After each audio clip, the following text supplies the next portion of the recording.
Alrighty, in this video we're going to go ahead and put together the mechanics for the player actually being able to shoot a projectile. Then we're going to have our pathed projectiles implement I take damage so that they can, they can be destroyed by the player's microphones, which I don't know why a microphone would destroy a buzzsaw, but this is our game and we do what we want. So let's go ahead and jump into our player and make the modifications that we have to do for his firing of projectiles. Now, first of all, we'll need to indicate on our player a transform of where we want the projectiles to be shot from. We should go ahead and, well, no, I'm not going to worry about creating we could create a particle effect for when the player shoots the projectile. Maybe we'll do that, maybe we won't. And then we also need to indicate what projectile is going to be shot from the player, and we also need to indicate how fast the player can shoot. So let's do that. Up here on the top of player, I'm going to add public game object projectile. So that's going to be the reference to the prefab that represents the projectile that the player can fire. Now, I'm doing a public game object here, but what would actually be better to do is to do a public projectile.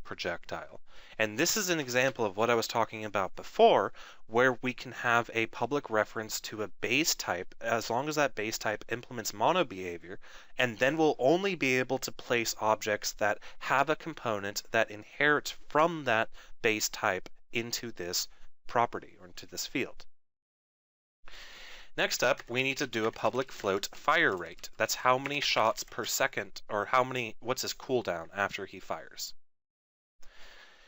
Now finally, all we have to do is, as far as data goes, is do a private float can fire in. Now the can fire in will track if the player can fire yet. Alrighty. So let's go ahead and scroll down to our update method. We're going to make one modification to our update method. At the top of the method, we're going to say can fire in minus equals time.delta time. So every time we update, we'll set the can fire in a little bit smaller until it reaches 0, which will indicate to our code that the player can shoot again. Alrighty, so then let's go ahead and work on our handle input method. And scroll all the way down to our handle input method, which is down here. Here at the bottom of the handle input method, I'm going to say if input.getMouseButton down 0, indicating that the player has clicked the left mouse button, I'm going to say fire projectile, which is a method we haven't written yet.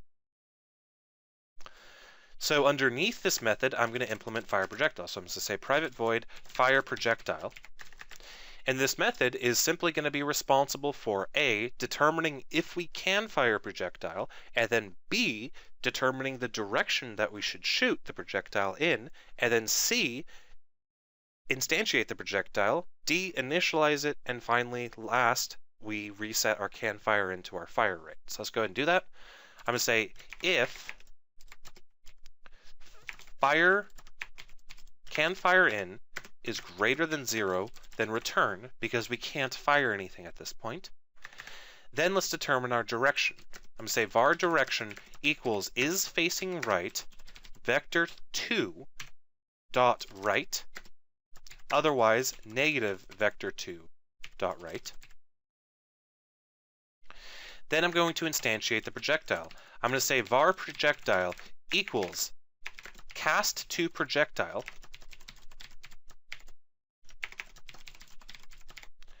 instantiate projectile, which again, our projectile is our public field that represents the prefab. Then I'm going to pass in the transform of where the projectile needs to be instantiated from, which we haven't done that quite yet. We haven't added that public field yet, but we will here momentarily. So I'll say, let's go ahead and say projectile fire location dot position, and projectile fire location will be the transform of where the projectiles are shot from.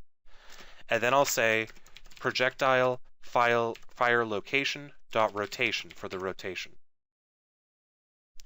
Once we've instantiated the projectile, we can initialize it. So let's say projectile.initialize, and we're going to pass in the owner of our game object, because our player was the person who instantiated this.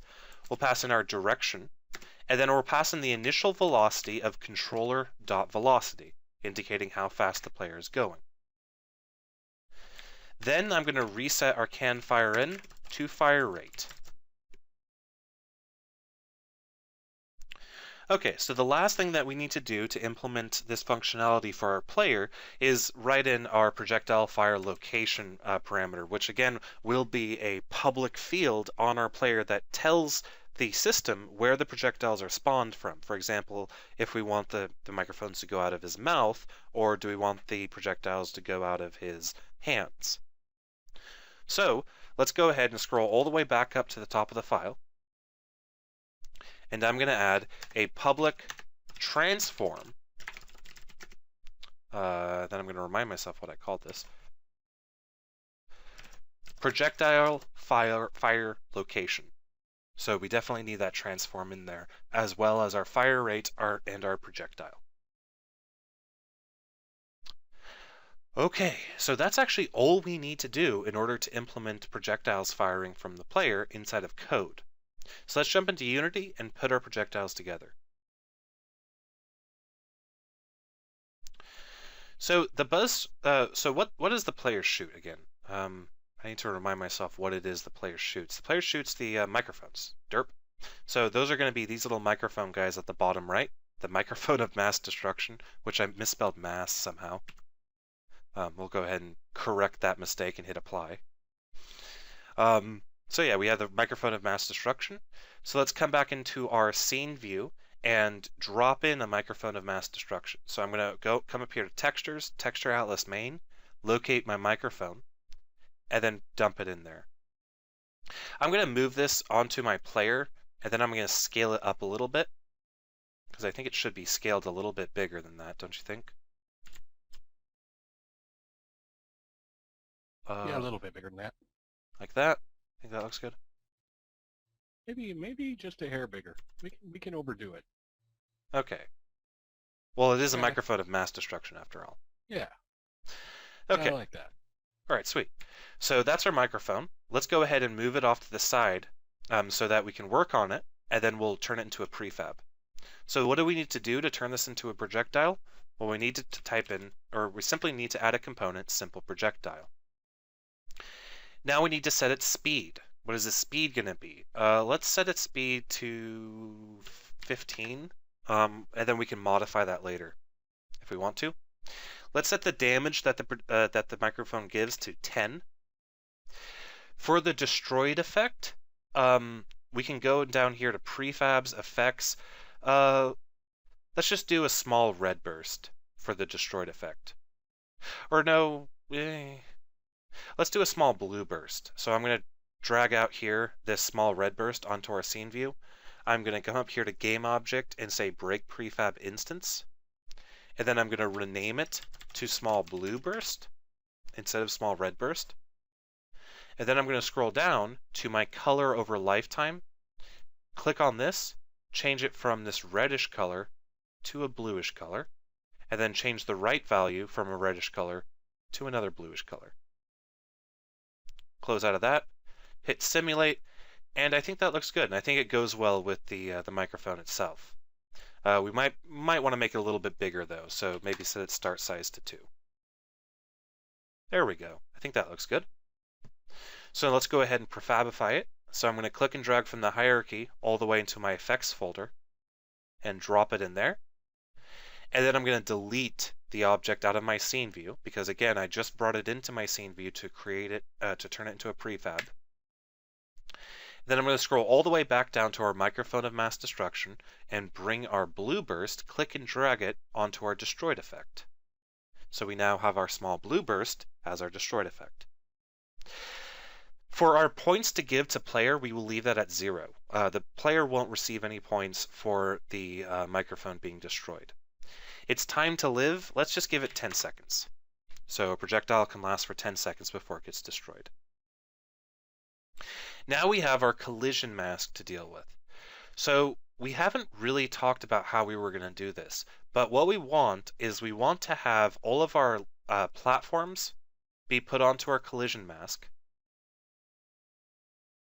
And actually, I really think that's about it. The only thing we really need to collide with are things that the player would collide with. So let's go into our collision mask and set platforms. But since we implemented this as a collision mask, we have a lot of more flexibility as far as what we might want to do later in terms of the projectile colliding with something. Actually, I just reminded myself, we want to do platforms, but we also want the projectile to collide with other projectiles. So how do we do that? Well, let's go ahead and create a new layer, assign this projectile to the projectile layer, and then set its collision mask to include projectiles. So I'm going to come up here to my layers menu.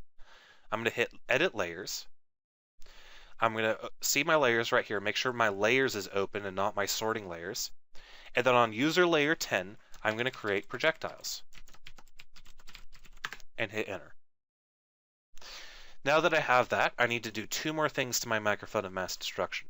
I'm going to need to come up here to my layer at the top and set it to projectiles. Then I'm going to need to include the projectiles collision mask.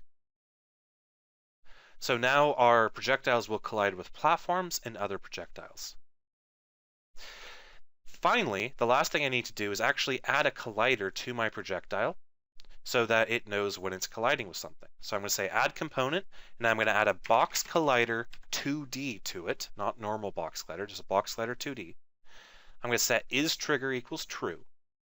And then, because this is not a static collider, I will have to add a rigid body 2D to it. And I'll set its is_kinematic field to true.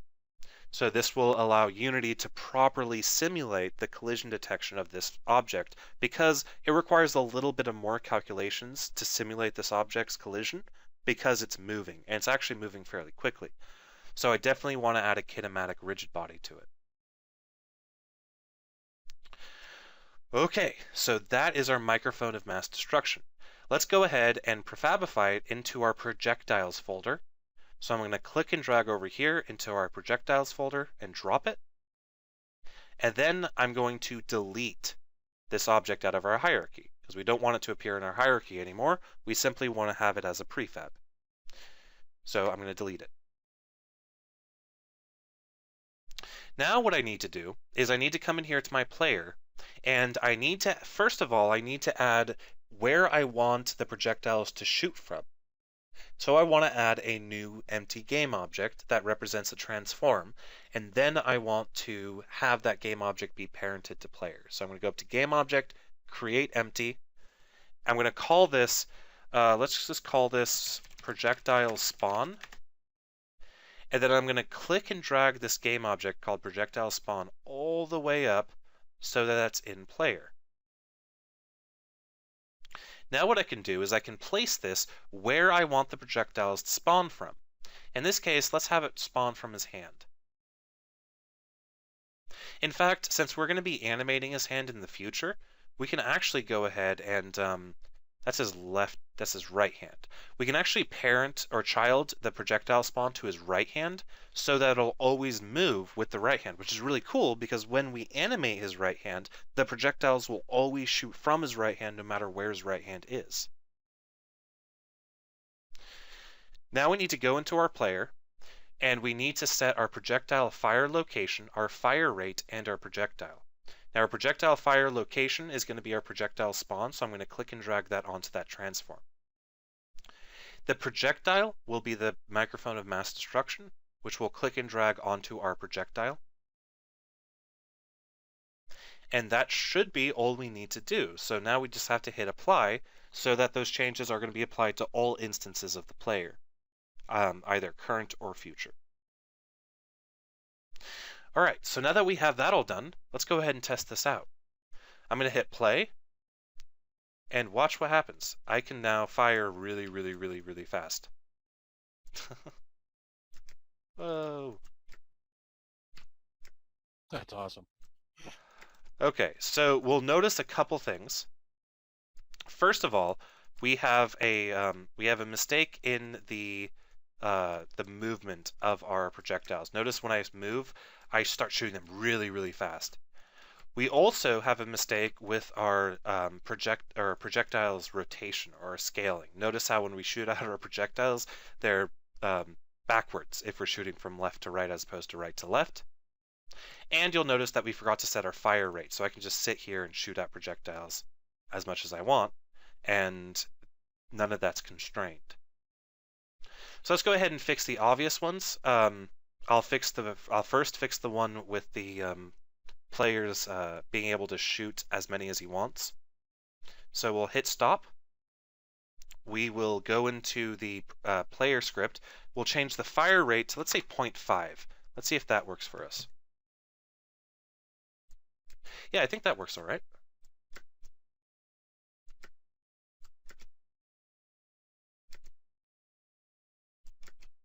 I want to make sure that that doesn't, yeah, it's not colliding with the star, which is exactly what we want. Okay, sweet. Now that I've done that, let's go ahead and set the scale of the projectile depending on which way the player is facing. So I'm going to close out of Unity. I'm going to come back into Visual Studio. I'm going to be in the player script because that's what I want to modify. And then I want to scroll all the way down to the fire projectile method. And then what I want to do is I want to say projectile dot transform dot local scale equals new vector 3. And then I'm going to say is facing right, set it to 1. Otherwise set it to -1 in the x-axis. Then I want to set the y and the z to a scale of 1. So this should make the microphone look like it's shooting out from the left or the right, depending on if the player was facing left or right when he shot the projectile. So let's come back to and actually, let's not do it like this. I just realized we could do it like this, and this would be a very simple implementation, but there's actually a much better implementation that we could use. If I delete this code right here, and I open up my simple projectile, or sorry, my normal projectile, my base projectile class, what I can do is up here on the initialize method of my projectile base class, I can say transform.forward equals direction. Not only will this handle the cases where the player is facing left or right, but it'll also make the projectile properly orient itself even if the player is shooting diagonally, which this solution is considerably more flexible and now has been applied to all of the projectiles in the game. So coming back into Unity, we should see that working now. So if I shoot to the right, okay, well, we're seeing a case of, okay, so let's go ahead and hit pause. Let's take off the 2D mode, and what we're seeing is a case of our 2D stuff not working the way that we wanted it to. Look at the way that it's orienting the forward of our projectile. It's actually changing the Z rotation of the projectile, or sorry, the Y rotation of the projectile, when in reality, I want the Y to stay the same, and I really just want to set the Z rotation of the projectile to either forwards or backwards. I want to flip it up or down depending on the Z axis. So that means instead of setting the projectile's forward property on his transform, we should set his, let's set his up direction to the direction that was passed in. So let's come back into Unity and hit play. And that wasn't what we wanted either. We wanted the right. Derp.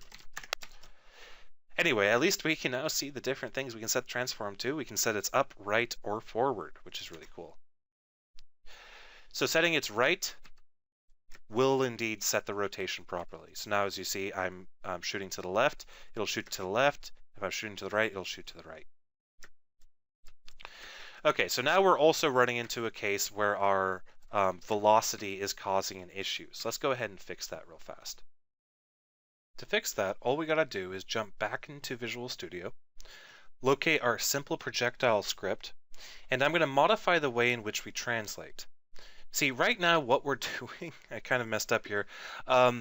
We are actually, we're adding the initial velocity x to our direction and then scaling it by speed and delta time, and that's not going to really work because we don't want to scale our initial velocity x by speed. So we kind of want to do that calculation a little bit differently. So let's go ahead and instead do transform.translate, and I'll delete the line above this in here in a moment, but for now, let's just do transform.translate.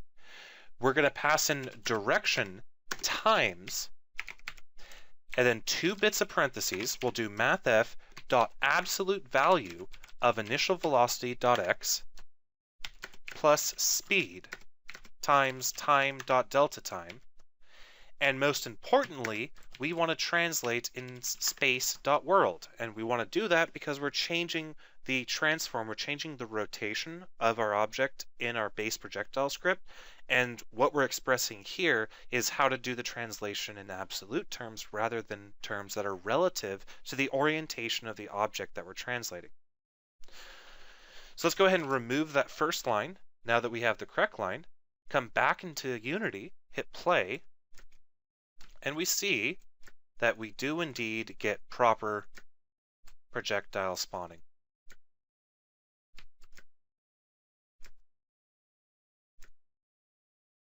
Okay, so the last big thing I want to do in this video is to go ahead and make these little projectile guys, these path projectiles. I want to make them take damage. In addition, I also want to have them give points to the player when he shoots them.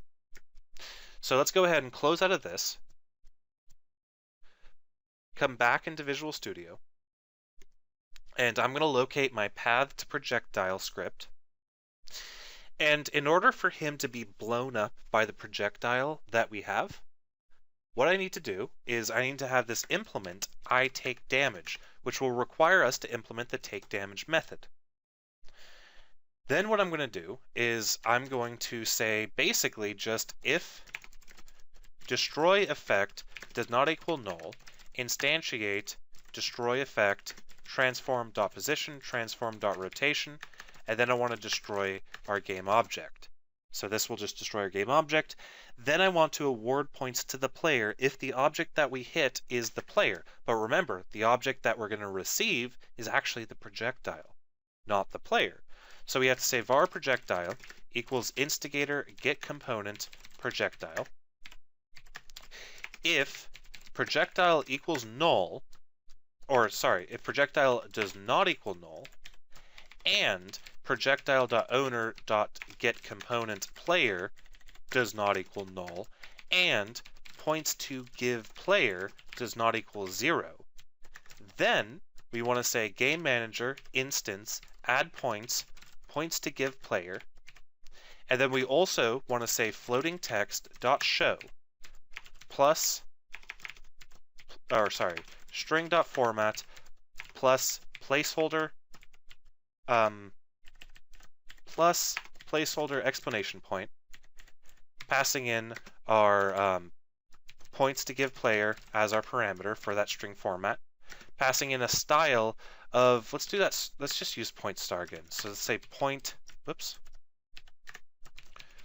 star text as our style, and then a text positioner from world point text positioner, passing in transform position, and then, or sorry, passing in camera main transform.position, time to live of 1.5f, and speed 50 pixels a second. Of course, the last thing we need to do is we need to implement our points to give player. So by coming up here all the way to the top, after our destroy effect, I'll say public int points to give player, and we'll default that to 0, but I will be able to override this for particular pathed projectiles. Okay, so now we have all that implemented. Let's go ahead and exit full screen, jump back into Unity, and let's locate our path projectile red saw, find his path projectile script, and say points to give to player. Let's give him 5 points if he shoots one of these guys. Now let's hit play and see if our projectiles work. So I'm going to let this cannon shoot one guy, and we see that nothing happens. The reason nothing happens is I never put the path projectile on the projectile layer. So remember, our player projectiles are very restrictive in what they collide with. I have to be explicit about adding certain objects to the appropriate layers. So I'm going to come up here to layer and I'm going to say projectiles, putting the path projectile on the projectiles layer. Hit play, wait for the cannon to shoot something, and now you see that they do indeed get destroyed. We see both of our objects get destroyed, which is exactly what we want.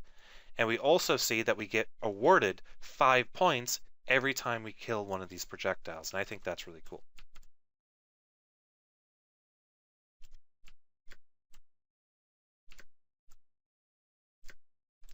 Alrighty. This is actually looking pretty good now. The one thing I do want to do, though, is let's go ahead and... I said we might do this earlier, but I always knew that I was going to do this. I really want a nice little particle effect on our player when he spawns one of his microphones of mass destruction. You knew I was going to do this too. I knew it was coming. Yeah, I knew this was going to happen. Okay, so let's go ahead and create that particle effect. I'm going to base it off of effects. Let's base it off of medium black burst. And then scroll in, hit simulate. I like that, but I want to add some color to it because the microphone is bluish, isn't it? So let's bring in some color here. Yeah, it's based off of a blue metallic. All right, so let's give it a nice little bluish color. And then let's do random between two gradients, having another bluish color, a little bit deeper blue. And then let's also have it, let's say the velocity over lifetime, let's set it to a positive x value of something like 5 maybe? Oh, that looks good. Maybe scroll it down just a tad. Maybe 1 point. There we go. And then let's set its gravity multiplier to 1. No, let's set its gravity multiplier to 0.5. That looks good. Now let's see how big this looks in relation to the player. So I'm going to bring this over to the player because I think this might be a little bit too big. No, actually, that looks perfect. Okay, I really like that. Except maybe the color over lifetime, instead of that deeper blue, we can do a very darkish black bluish color. There we go. And then let's go ahead and come up here to game object and say break prefab instance. And then let's call this a medium blue and black burst. Then let's click medium blue and black burst over to effects, prefabify into effects, and then delete it. Now, what code do we need to add in order to make that effect happen? Well, really, all we need to do is go onto our player and add in a new projectile shooting effect and then place it in there. An alternate solution would be to go onto the projectile and actually add a parameter indicating what effect we want to play when the projectile is instantiated, but I kind of want to do it from the player's perspective in this case. So let's jump back into Visual Studio. Let's locate our player script, wherever he ran off to. And then let's add a new public field, and I'm going to say public game object fire projectile effect. And that's just going to be a new public game object fire projectile effect. Let's scroll all the way down to our fire projectile method. When we perform our fire projectile method, I want to say if, well, let's go ahead and do it at the top. I think that'll look a little bit better. I'm going to say if fire projectile effect does not equal null, then instantiate fire projectile effect at projectile fire location dot position and projectile fire location dot rotation. All right, so that's really all the code we need. Jumping back into Unity, we can open up our player script and see his fire projectile effect appeared, and we can just click and drag medium blue and black burst onto his fire projectile effect. Then let's go ahead and hit apply so we apply that change. Then let's hit play.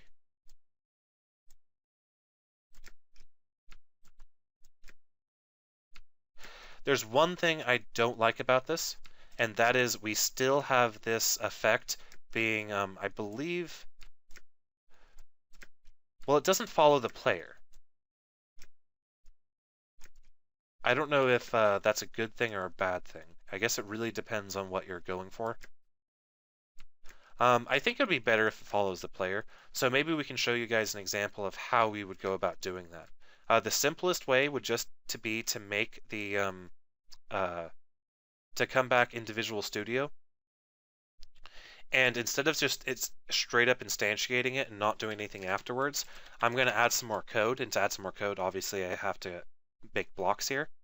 I'm going to say var effect equals game object instantiate, and then I'm going to say effect.transform.parent equals transform. So I'm going to parent the effect to my player so that it'll move with the player while the player moves. All right, so that should be all I have to do. That should be it as far as coming back here and having the effect follow the player. Now it does.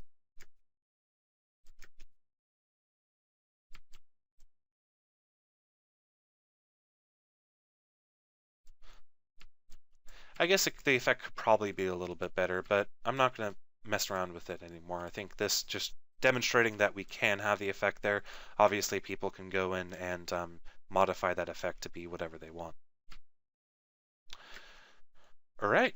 Well, I'm thinking this is looking pretty good as far as us being able to destroy other projectiles, and I think this really sets us up for creating a very basic AI that will use pretty much most of the stuff that we've been putting together so far in the video series to create, well, just something pretty cool. So we'll see you guys in the next video.